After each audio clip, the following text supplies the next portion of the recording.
So I just want to do another little thing on the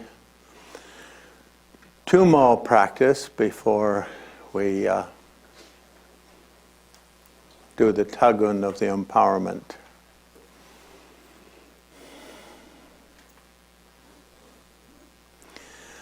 So the next step in Tumo is to start to increase the heat. So just by putting the mind there, the heat increases slightly, but we want to increase it even more.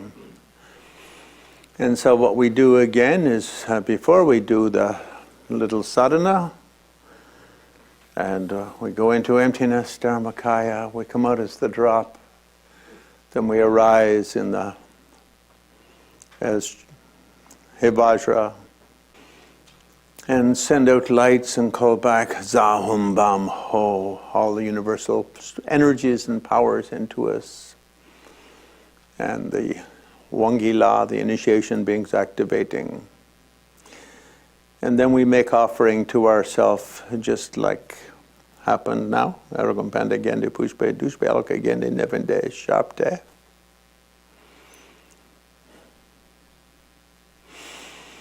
And then we relax the sense of ourself as the Vajra and Naratmaya. And we see ourselves more as a simple form Buddha in nature, Vajra and Naratmaya. We do the 9 round breathing.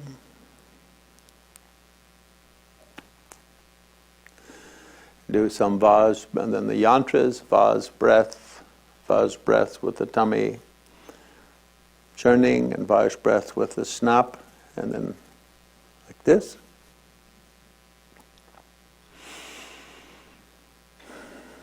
And then we sit for a few moments with body as empty body, like a balloon filled with air, and just enjoy the kind of red fire, female energy that has been generated. And usually the kind of state of consciousness that arises from this female energy in Tibetan is called yeshe, as in like Yeshe Sogyal, the famous Tibetan yogini, which means some sort of completely natural quality of consciousness, which is close to or in symmetry with enlightenment.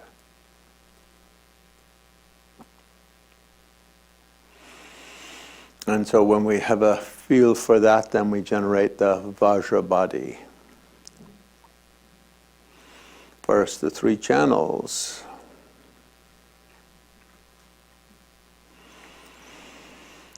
And then the 4 chakras. And with the side channels at each of the chakras going around 3 times, slightly constricting the flow.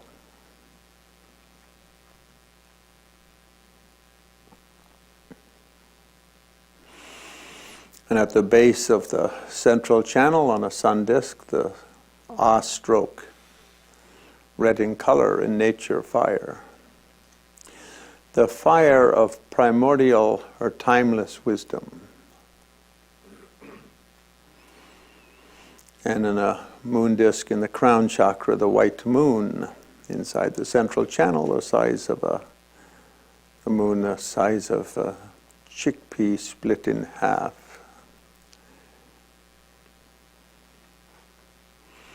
And the white hum, ha, hanging from it. Tibetans always say white hum hanging from it, but there's ha in Sanskrit. And at the throat channel, the red om, standing upright, and at the heart, blue hung, hanging.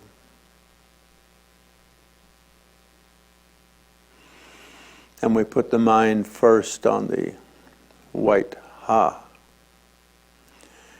and stimulate the crown chakra, releasing important brain drops. Raindrops keep falling from my and the throat, then on the red Om in the throat to balance the drops of the throat chakra. Then on the blue Hung at the heart to create a sense of deeper relaxation. And then on the Ah in the navel chakra.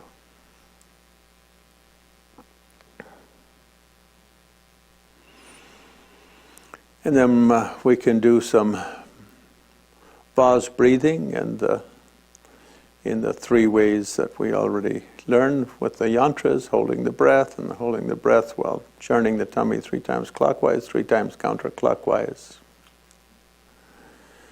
And then a few breaths with doing the pranayama while placing the tummy out and down and then snapping it back up in.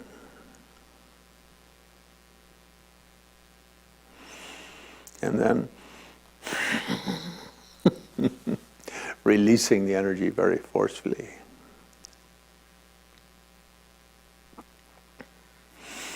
And then we look at the side channels and we sit a little bit more upright. And in the text it usually says sit in the Vajra posture, which means legs crossed of Vairochana and all of that sort of stuff, but on a chair is fine. Main thing is back straight and hands in the lap, either like this in Six Yogas of Naropa or in the Six Yogas of Niguma. They either go like this or like this. One of those two. Like hands either like this, pressing down, or inside, pressing up. This one's called the fire posture because your fingers are like flames.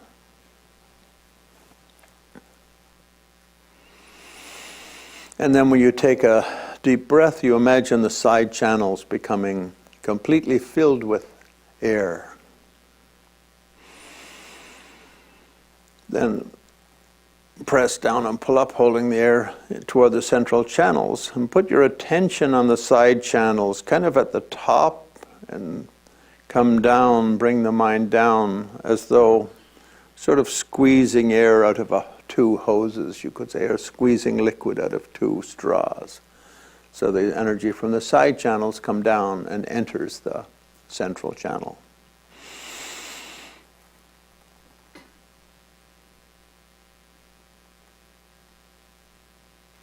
And as it enters the central channel, it comes into the sun disk and into the Ah, and the sun becomes brighter and hotter, and the little Ah also becomes brighter and hotter.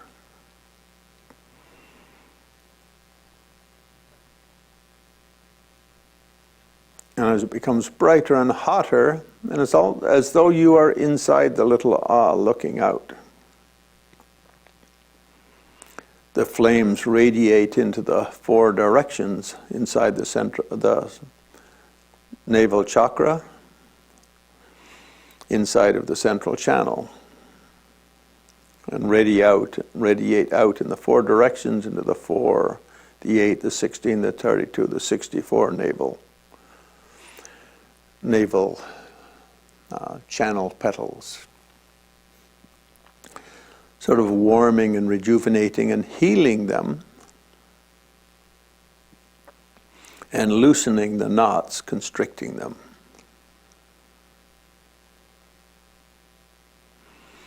And when you practice this at home, you can do 3 breaths at the navel chakra like that. And the next time you do it again, the next 3 breaths you do at the navel chakra, and the heat rises up and comes to the heart chakra. And arriving at the heart chakra warms the chakra and warms the channel petals leading from the heart chakra out.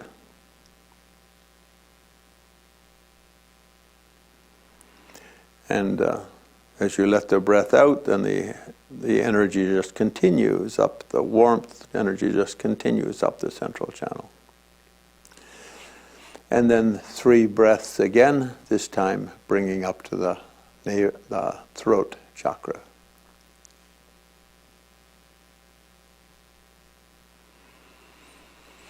And then another 3 breaths bringing up to the crown chakra.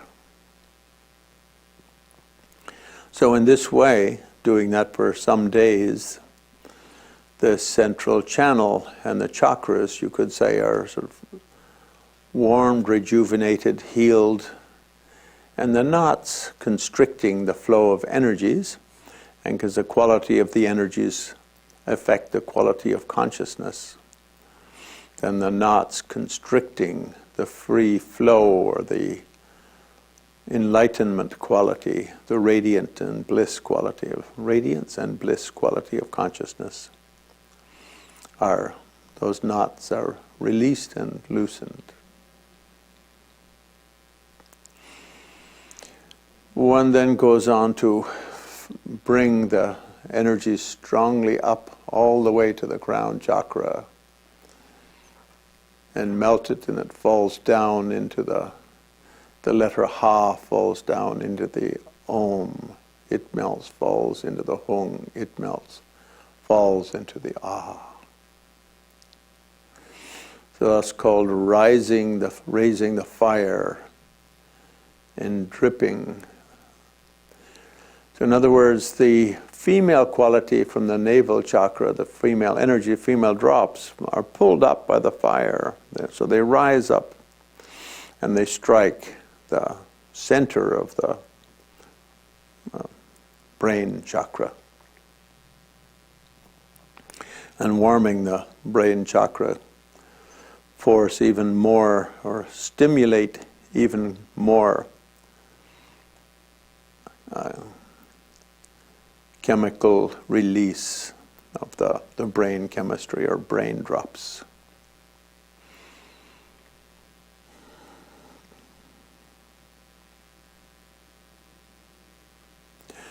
And as we'll see later, when we take this on to higher levels of practice with illusory body and clear light, we can bring this into a dream yoga application to purify and clarify the dream state,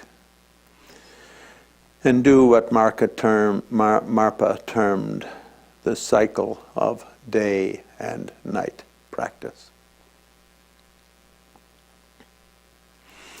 Now I'd like to say a little bit on dream yoga practice, because all Buddhist tantras, especially highest yoga tantras, greatly emphasize conscious sleeping.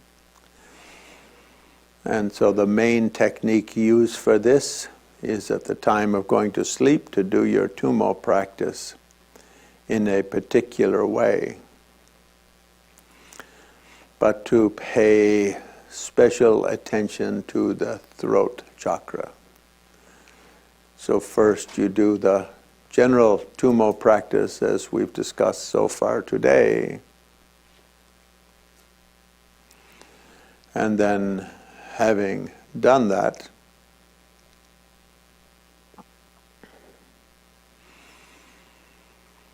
one tries to invoke a kind of a more subtle consciousness by means of bringing the heat to the throat chakra. And this is essentially done by rising the heat up and bringing the cooling energy down, and then turning the mind at the end to the throat chakra and just resting the mind at the throat chakra. Sometimes for this they change the lettering, they change the syllable, and at the throat chakra they just put the syllable ah, but not the little ah stroke like at the navel, but like the kind of ah you see in the letter Om in Sanskrit, without the O vowel and without the without the diacritic.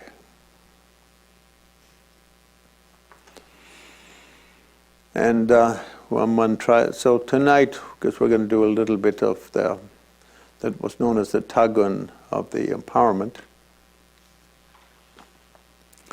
then people will take a string home with them when they go, and they'll take a kusha grass and you tie the string around your left arm, just above the muscle or just above the elbow, and not tying so hard that you cut off the blood flow and create a medical problem.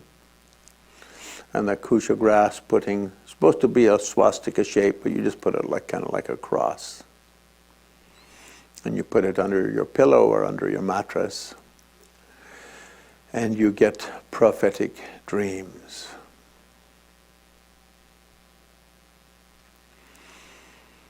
And to do that a little bit better, it's good if you do some kind of tummo before going to sleep, and especially with the throat chakra. And with the throat, when we do dream yoga, often at the beginning, we visualize the letter at the throat chakra. And now it's as though we are inside that little syllable in the throat chakra. And we're not in the navel chakra looking up at it, and not in the head looking down, but as though we are in that little ah. And there's two kind of forces used to practice lucid dreaming or awakened dreaming or dream yoga, Milam Naljor. And one of those is strong intent, and the intention to have a dream and to remember it. And one way we do that is beginning with a sort of a dream yoga, guru yoga. You can kind of write your own. Tibetans always have lineage ones written that sort of are nice to chant and in verse, but we don't have to do in that way. Instead, we can just sort of imagine that we're here and we're inside of the little ah, and inside of the throat chakra, and we're looking out, and in front we see the lineage gurus, going back to our own root guru, and that person's guru, and that person's guru, back to Milarepa, back to Marpa, back to Naropa. And it's okay to skip a few centuries here and there. When Tibetans do it, they often use a lineage prayer which mentions everyone from every generation, so they can be quite long because there's a lot of generations in there. But the short ones just mention the basics, like Buddha, in this case as in the form of He Vajra, manifest as He Vajra, Yogini Naratmaya, the consort of He Vajra. And then hopping a few generations to come down to Naropa and Marpa, Milarepa. We can hop all the way from there down to our present generation, our own teachers, or throw in as many of our lineages ones as we like and we think would be inspirational. And the Tibetan I don't know if you call it a prayer, but a kind of request for inspiration is perhaps a better word. And we send out lights and we to them, and we sort of go erogum pande pushpe dupe aloke gende nevide sharpte, as we do it in Sanskrit. Otherwise we can do what Dan did and sing a song. The song itself serves as the offering. Sometimes in the Tantras they like to send out the 8 offering goddesses from your heart. So there's sort of 8 naked dancing dakinis holding up the 8 substances, 5 sensory and the 3 for body, speech, mind. Nakedness is celebrated in Tantra, I think, because it feels good. Being naked feels good. And it's sort of symbolic of the uninhibited mind and the mind undistorted by cultural conditioning, the natural mind, if you will. Like I've never seen an elephant wearing a three-piece suit with tie. He just sort of walks along, naked and natural, and with tigers and so on and so forth. The nakedness quality is sort of celebrated in that way of being natural, and the sort of joy of nakedness.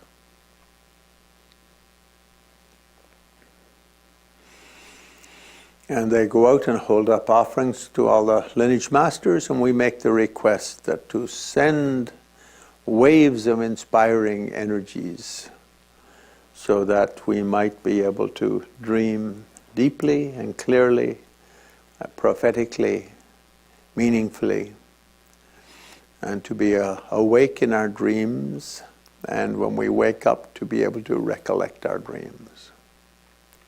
So often after the tug on the first day of initiation, people who have never dreamed will often have very, very strong dreams. But there's always some thick-headed people who don't dream. Or even though they dreamed, they're a very weak memory people, so they don't remember their dreams. But often they're very strong, clear dreams. And they say the best ones are the ones that happen in the morning, an hour or so before dawn. That's when the mind and the energies are most in sort of the twilight state, if you will.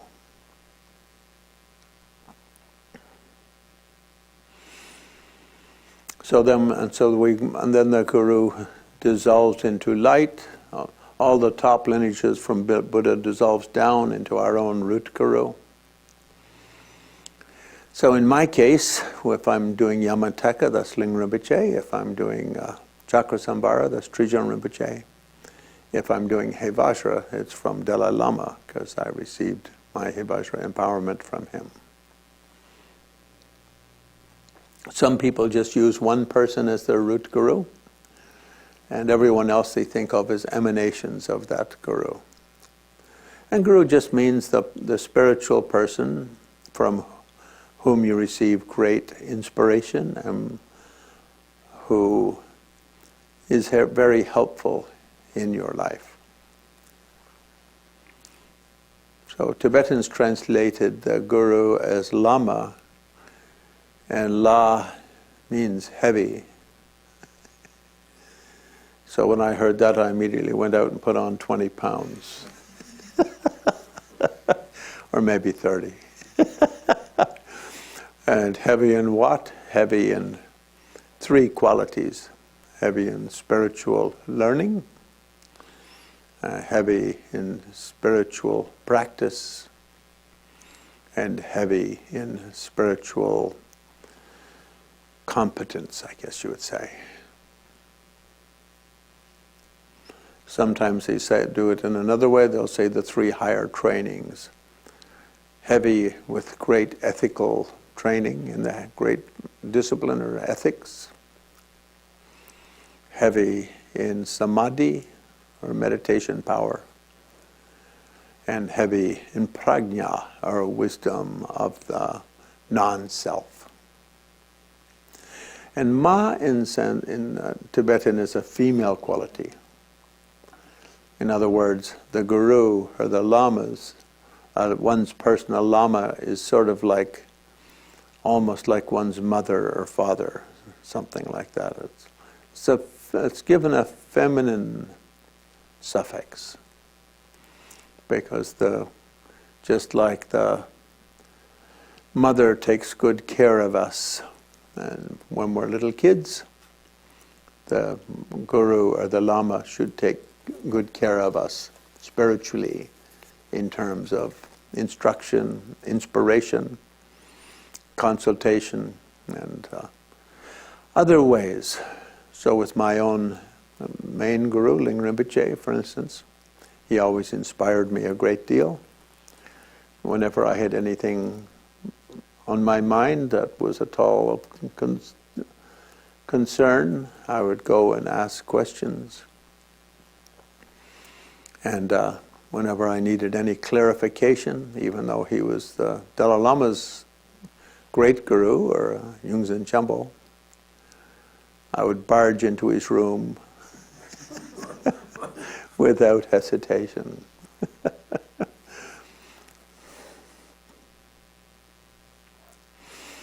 And in that way, he showed great kindness to me. Similarly, Trijang Rinpoche with Chakrasamvara was much the same, and even in life and death situations, I would often ask for him to consult. So Lama means heavy in good qualities. Sometimes they'll say other ways. Heavy in bodhicitta means great love and compassion. And I would say with those great masters, I never saw either Lingpa Rinpoche or Trijang Rinpoche show any preference for anyone, like they didn't treat the Dalai Lama as their student better than they treated the ordinary Glenn off the street. I was going to say Joe, but I don't know if Joes are that ordinary, and they may take offense if you say the ordinary Joe. Is there such a thing as an ordinary Joe? But they didn't make any difference between high or low, famous or not famous, rich or middle or poor, and so on.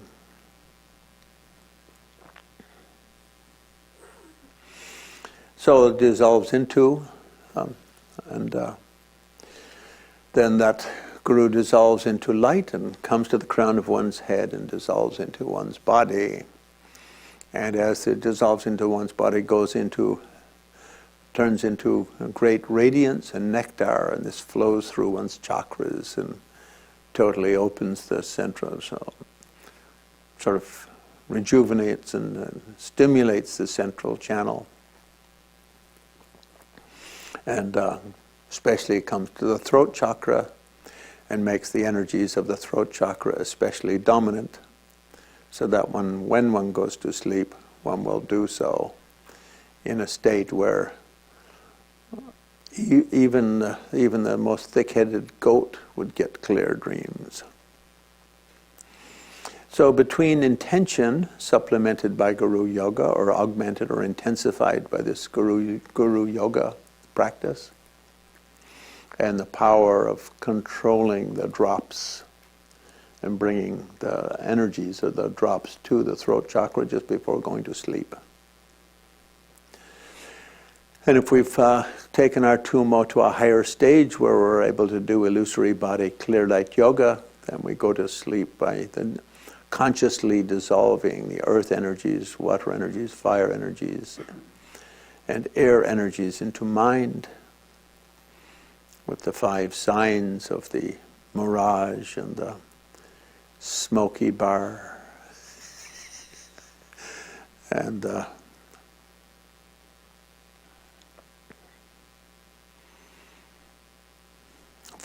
flickering fireflies, and like a butter lamp without a wind. These sort of four elemental dissolution signs. And the signs of the dissolution of the subtle energies as we slip into sleep, with what's known as the white drop descending and the red drop arising, giving rise to the flash of male moonlight energy or consciousness, and the swoon of red female consciousness. And the two come together at the heart. And the swoon into deep, radiant darkness as one loses all sense of time, place, self and other. And arising out of that, with the radiant Mother Clear Light mind that arises just before slipping out of this world into the sleep dream world. So combining awareness of the way the elements dissolve, and therefore the energies dissolve, and therefore the states of consciousness dissolve. And then coming into the dream state and dreaming very strong, clear dreams. And usually people say, oh, I remember a lot. I remember I dreamed a lot, but the only one I remember was I achieved enlightenment. Or I was walking along, chit-chatting and talking, and I fell off a cliff. Bandits were chasing me, and I was running. I fell off a cliff. And I landed backwards on a mule, and it carried me to safety. That's a good dream. Starts a bit rough, being chased by bandits, falling off the cliff a bit scary, landing backwards on a mule, but then the mule carries you to safety. It has a happy ending. So in old days, when empowerments were given to just 2 or 3 people at a time, and often the Hey Vajra was just given to 1, and later to 3, and later to more than 3. But still, schools that practice it strongly like to keep it to 25 or less. So that's sort of the... But when the numbers were very small, the next morning you would meet with the Lama and discuss and chit-chat and have a meaning of the dream, and that would be a kind of a interpretation of how the initiation and practice would go. So it was called the analysis. So we'll do that a little bit tonight. You can do that a little bit tonight when you go home. And the Tugga in that first section can be done very briefly, and here we'll just do it in like a 10 or 15 minute.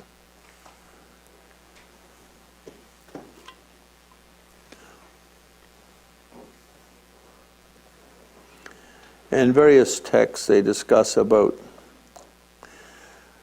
with initiation, what should be done by the one giving the initiation and what should be done by the one receiving initiation. And the one giving initiation should do a lot of the mantras during the day of whatever initiation is being given, and should do the self-initiation. So self-initiation is like receiving the initiation, but a sort of an abbreviated form in which the one giving the empowerment remembers his own teacher, his own one from whom he received the lineage, and visualizes that person and goes through the whole empowerment ceremony, either in brief, cliff note form, or in detail. And it should have received that empowerment himself, of course, or herself, and so on and so forth.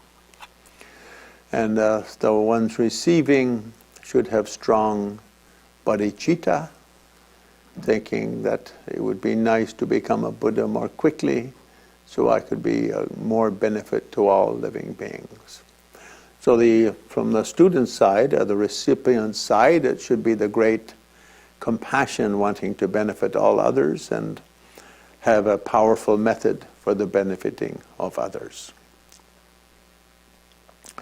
So when that's, in your case, I'm sure that's all true, because when I look into your eyes, your bodhicitta and compassion are shining so bright that I almost have to wear shades. Your bodhicitta is so strong that I gotta wear shades. Should have some sense of emptiness or shunya, in other words, understanding that how we think of ourself affects who we are. Our self is really just a self-image and has no basis beyond that self-image other than that it's placed on particular floating phenomena that we use as landmarks in navigating our life.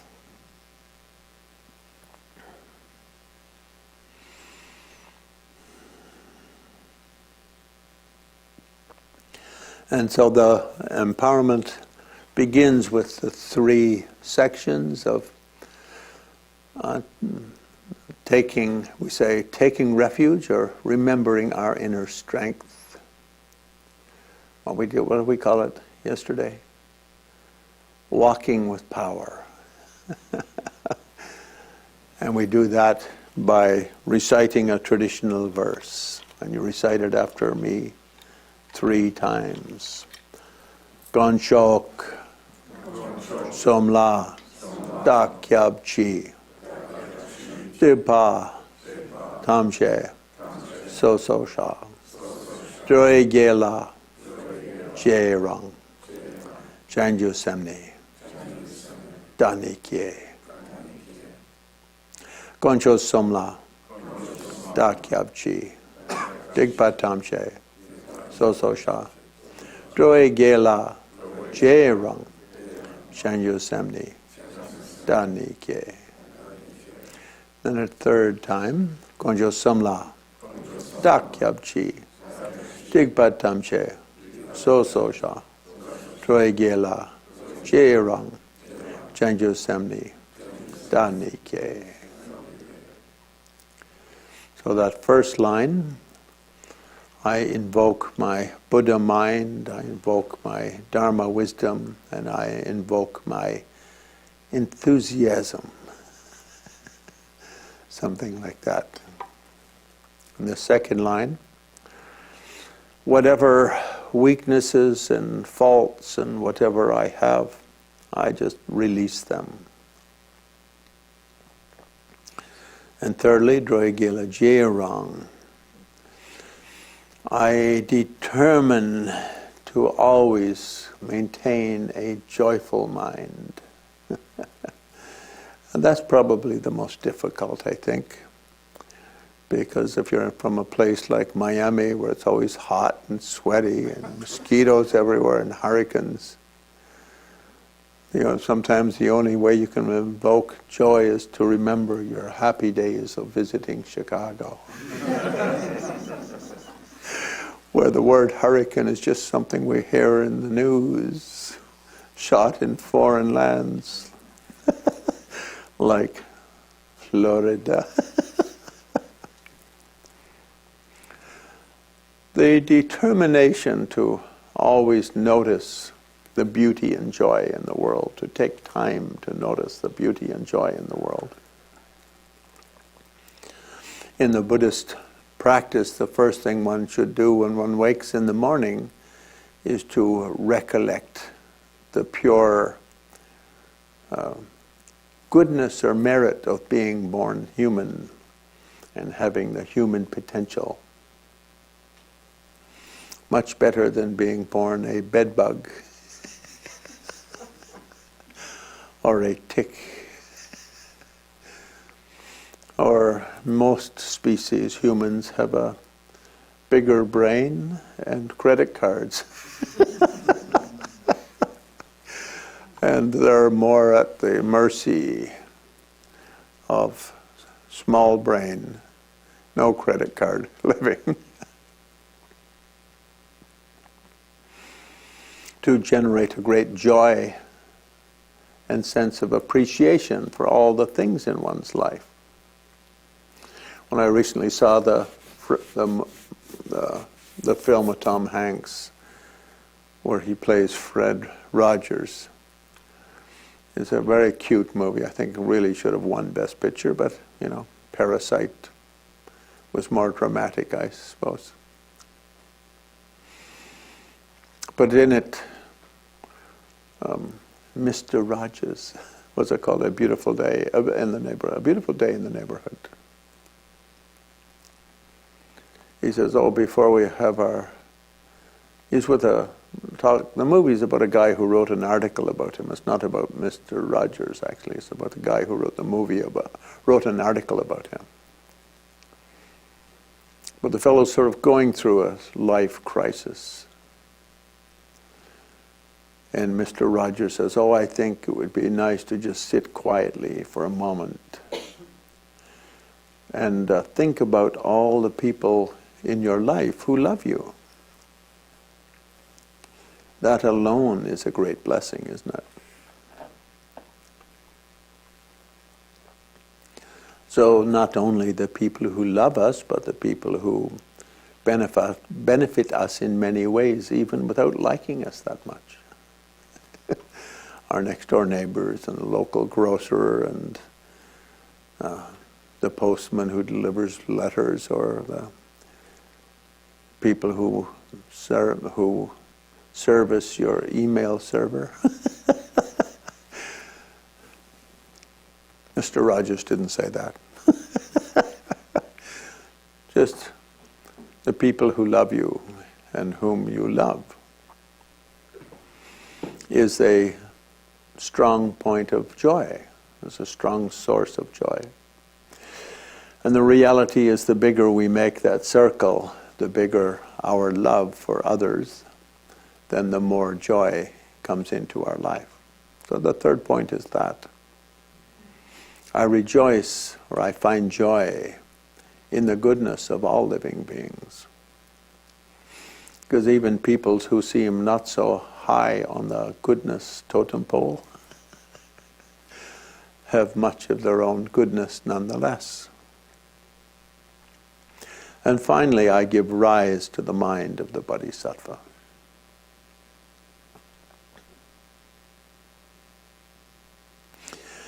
And so then we repeat some words after the one giving the empowerment, in this case me. We say, Lama, Wankor Tu So. Lama, Wankor Tu So. Lama, Wankor Tu So. And we imagine that as we do that, that we're sitting outside the eastern gate of the mandala. This place is like a great paradise, and I'm sitting inside of it, looking like, hey, Vajra and consort. I think I'm prettier myself, but these things are all a matter of taste.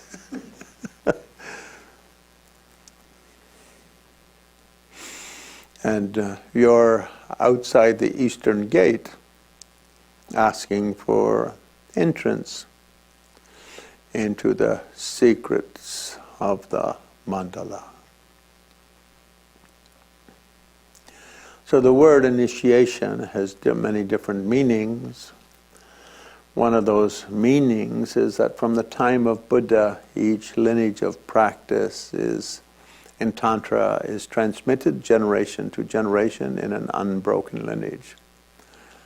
So Dalai Lama received his lineage from someone who received it from someone who received it from someone who received it from someone. So it's an unbroken lineage like that, and carries the full power of that full level of enlightenment transmission. And because Tantra is known as the secret path. Why is it secret? Because secretly we are already Buddhas, but we may not know how to access our already Buddhahood. Secretly we have all of the materials it takes to achieve enlightenment, but we may not know the secret, how to take those materials and use them for enlightenment. Secretly, the thread of universal wisdom is present in every cell of our body and every flash of our mind, but it's there without being noticed and without knowing how to bring it out. So therefore it's called the secrets of the mandala, how to bring bliss and radiance into every moment of our life. So we look out and we say, and so then I do a chant a couple of verses, and I ring my drum and bell. I may even live it up and blow the thigh bone trumpet. But when I do that, I send out lights from the hung at my heart, and they fill the universe. And they bring in all of the blessings of the lineage gurus back through the generations, back to the Buddha. This all flows into the room like a great flood of light and a great flood of blessings.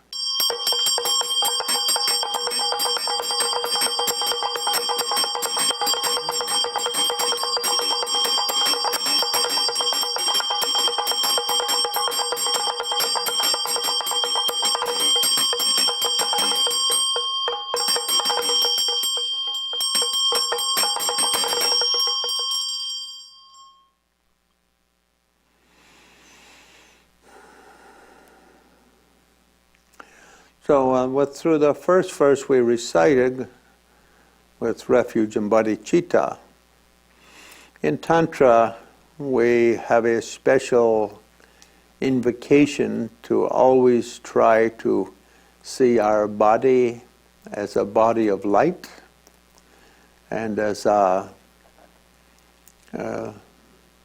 you could say, a temple of a god, something like that.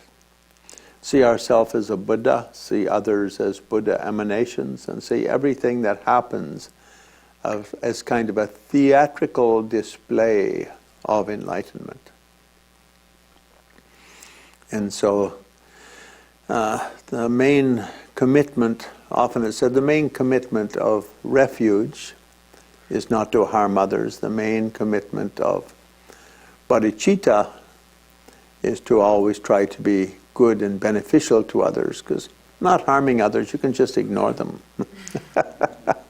That's quite easy. Trying to be as good as you can to others is more active, you could say.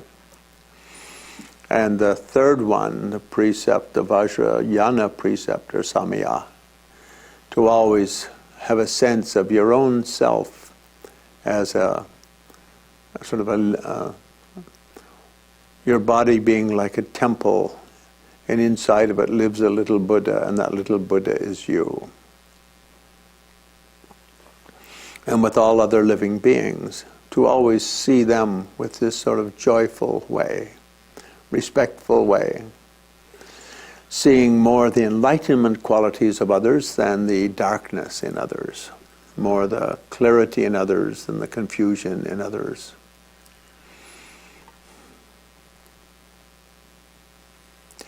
I think all things as divine theater or tantric theater really means to see everything that comes into your life as connected to you in some kind of an enlightenment way. So we can say something that happens to you negative is a result of negative karma. We may say that in terms of a sutra type of language. But we wouldn't say that in Tantra. And Tantra would say, oh, how wonderful that I sprained my ankle and have to stay in bed for a week. And this is a great opportunity for my personal growth and enlightenment. I'll celebrate by reading 3 of my favorite books. Whatever happens to oneself, seeing it in that way of being a theater of enlightenment. So you could say it's a little bit like the Monty Python song of always looking on the bright side of life. Da-dink, da-dunk, dunk, da-da-dink. But taking that as a precept. So, and with others, always seeing them in that positive light. They mix that with what's known as the 4 karmic Buddha karmas, or expressions of compassion with others, because sometimes we'll use a peaceful way, and sometimes increase, and sometimes power or subduing, and sometimes wrath or violence.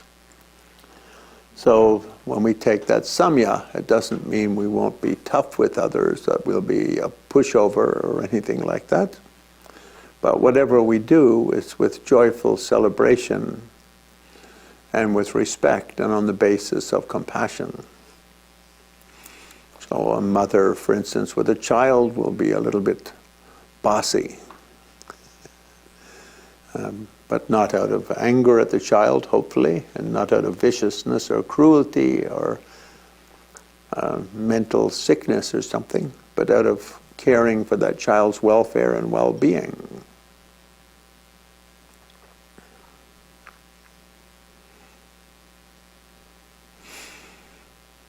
And sometimes perhaps even a little bit violent, if that's required in terms of one's life. Like someone might perhaps have to be a little bit violent in defending one's home or one's children or one's whatever.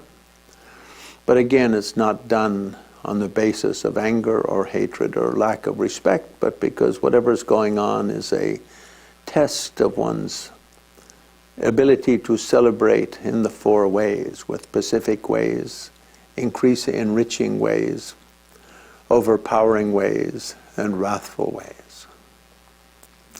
So we try to take that precept to, in that way, always be celebratory in every way, using compassion as the basis and the four expressions of peace, increase, power, and wrath. So generate that in your mind.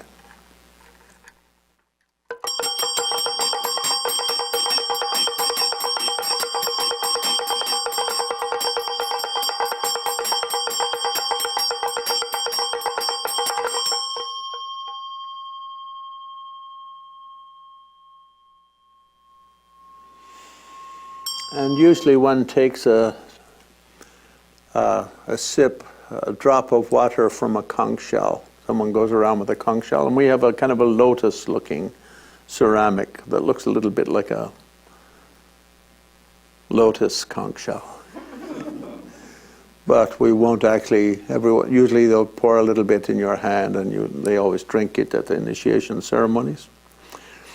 And the statement is made, this is like the water, this is like the elixir that brings great bliss.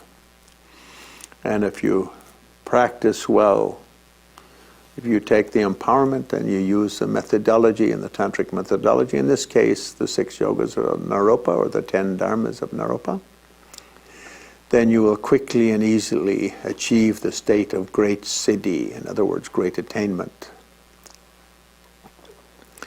And if you don't, then it's a dang shame. So they say something like that, but rather than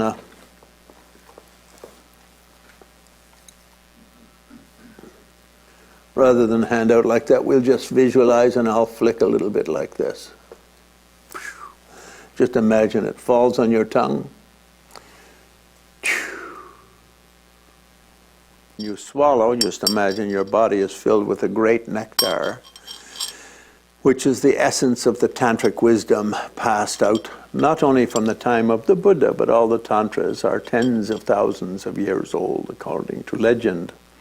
Buddha just gathered all of the great tantras, tantric lineages that existed, and re-expressed those in the language of enlightenment, or the language of our epoch. I'm sorry, epoch.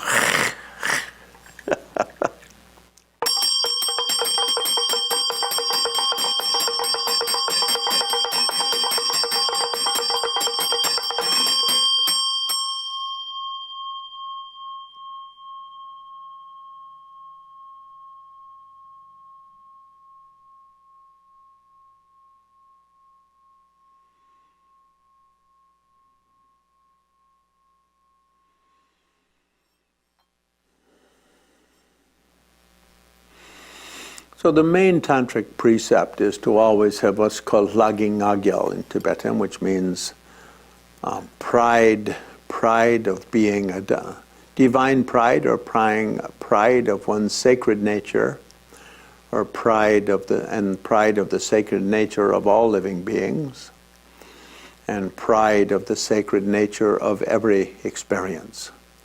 So that word ngagyal is the same one that's used for pride as a negative quality.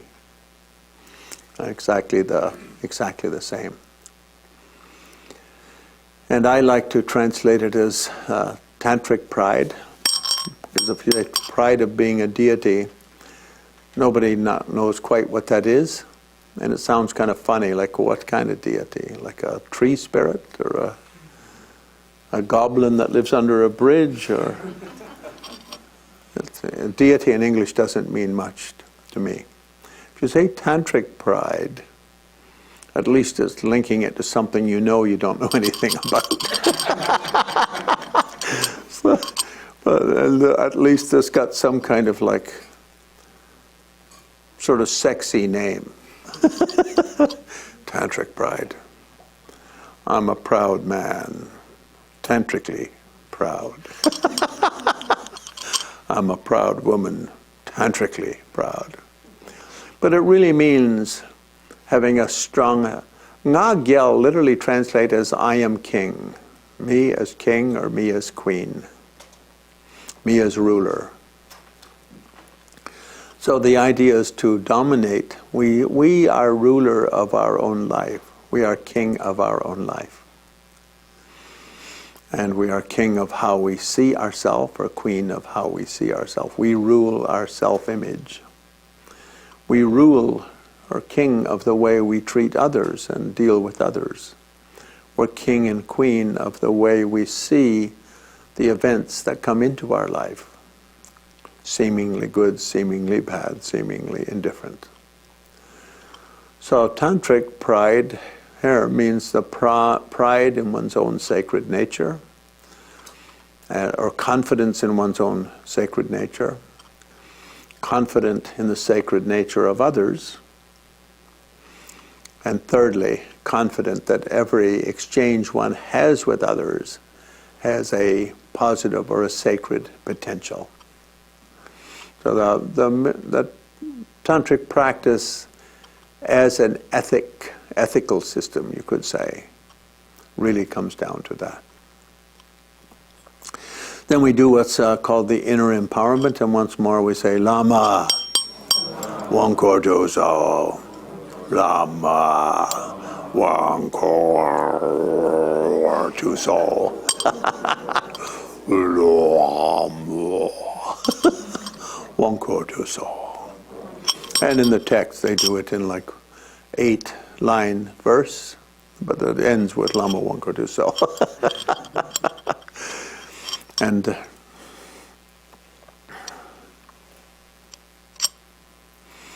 this is known as the inner empowerment.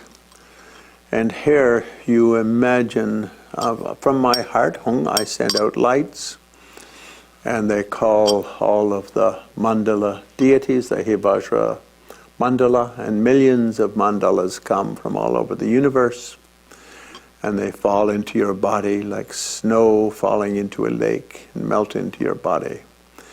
And there your whole body melts into light.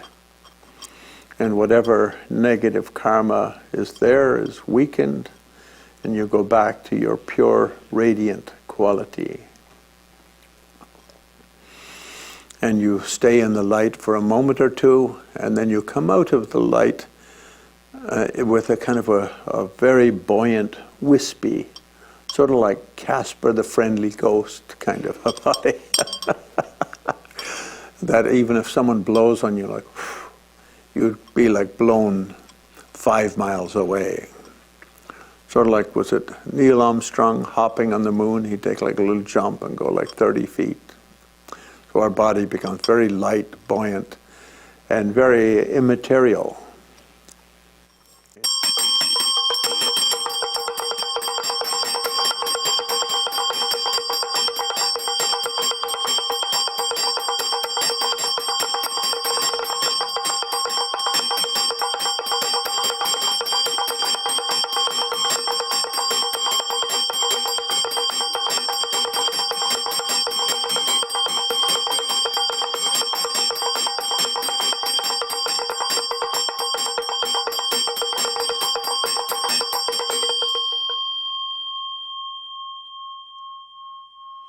So we reappear at the eastern gate, and our body is completely wispy and immaterial.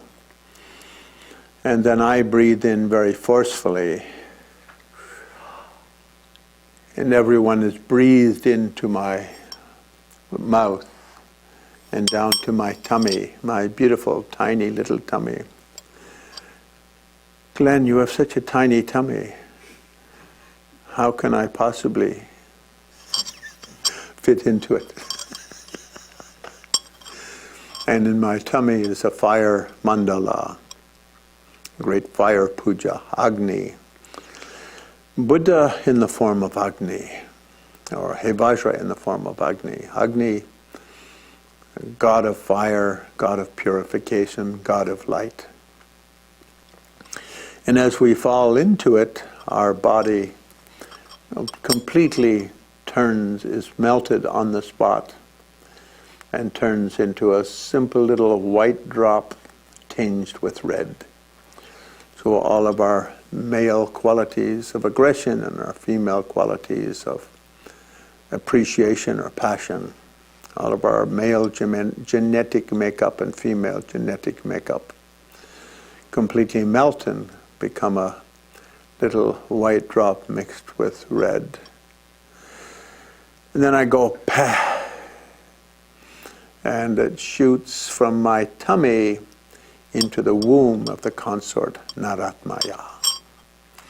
And in the womb of the Naratmaya, it melts into light and reappears as a simple little Vajra with Naratmaya.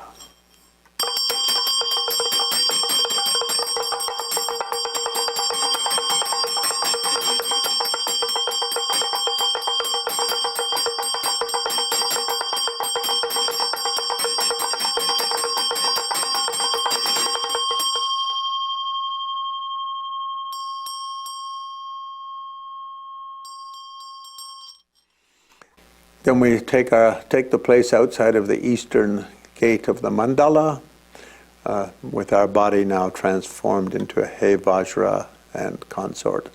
Our male energies from our male ancestors and our male qualities from previous lives transformed into great compassionate bliss, and our female energies transformed into great radiant, timeless mind, wisdom. So we generate that strong thought.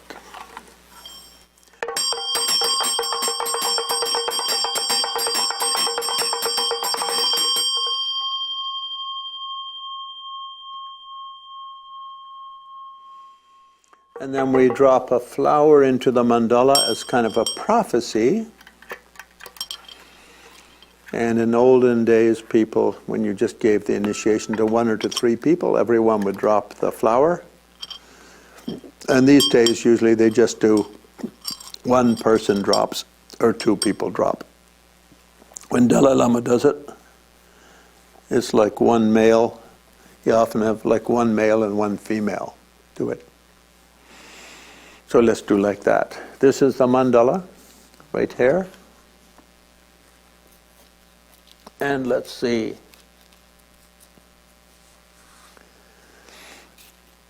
Who should we have drop? Let's see, you sitting at the back in the corner. Come here. Whoever tries to sneak back in the corner and not get in the limelight and be not noticed by anyone, we'll have to make that person come up front and drop a flower. You agree? Can't wait. Okay, you kind of hold it between these 2 fingers. I'll just show you. And you hold it right over the center of that. Then you just, maybe about that high up, and then you let it go. And we see where it falls. Okay, let's straighten that out just a little bit. There you go.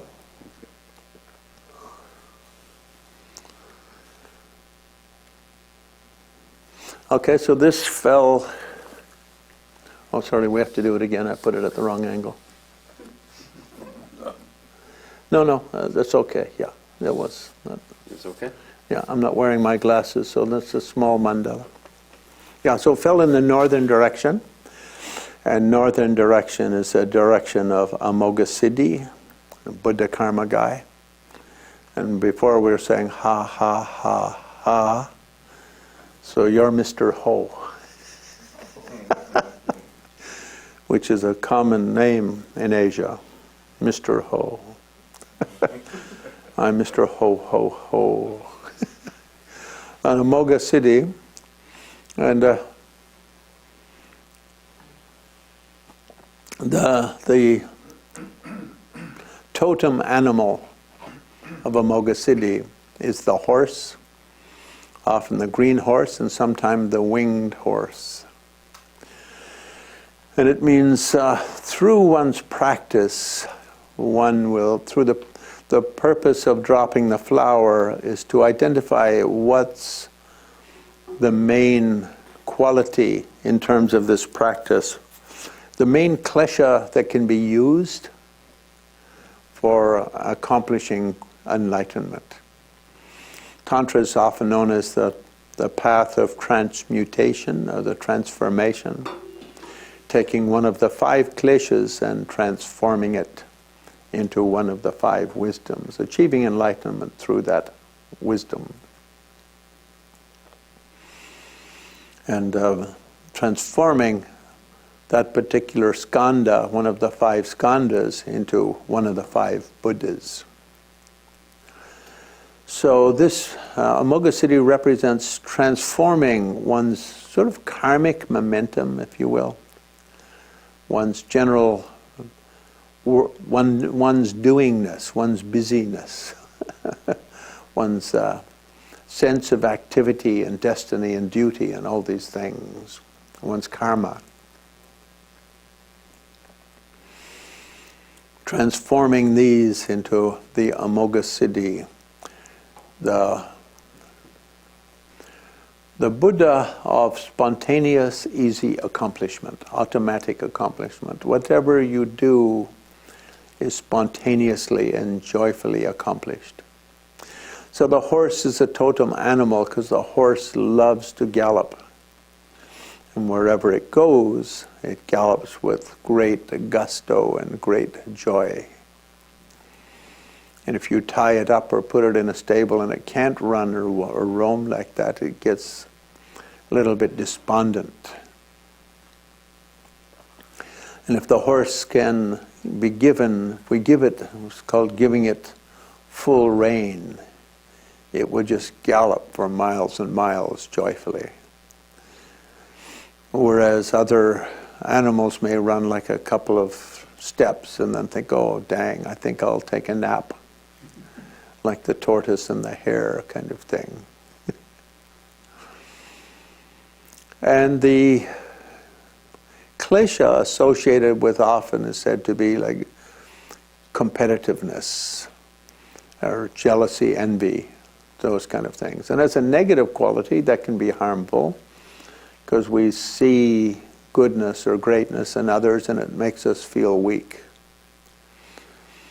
We'll look at someone and say, oh, that guy is so great, and I'm so blah. But jealousy, envy, competitiveness is really just a sense, it's just taking the sense of one's creative energy in the wrong way. It's not accessing the power of one's creative energies, but rather giving one a sense of incompetence and unworthiness and so on.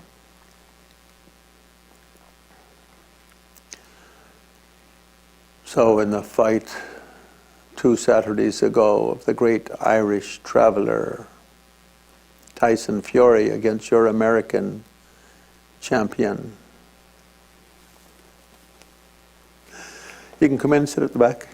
Against the American champion Deontay Wilder, he said, oh yes, I cannot lose. And Deontay Wilder said, oh yes, I cannot lose. And I think one cannot. Even if you lose a fight, if you go into anything you do with a sense of the full joy of doing this, is something very great. So then everyone gets that as their totem animal, the horse, and their name is maybe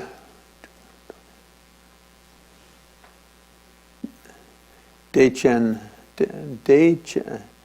Trupa. Just Dechen. Is that okay? So Tara and Dechen.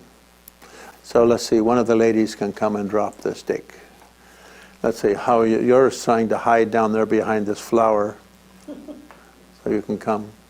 Not you, her. She's a sneaky one trying to hide. It would be good for you to drop it, but you've been in many of these empowerments. So you hold it like this between these 2 fingers, point down, and just hold it close like that. Yeah, closer, okay. Let it go. And it also fell in the north, which is the direction of great effort.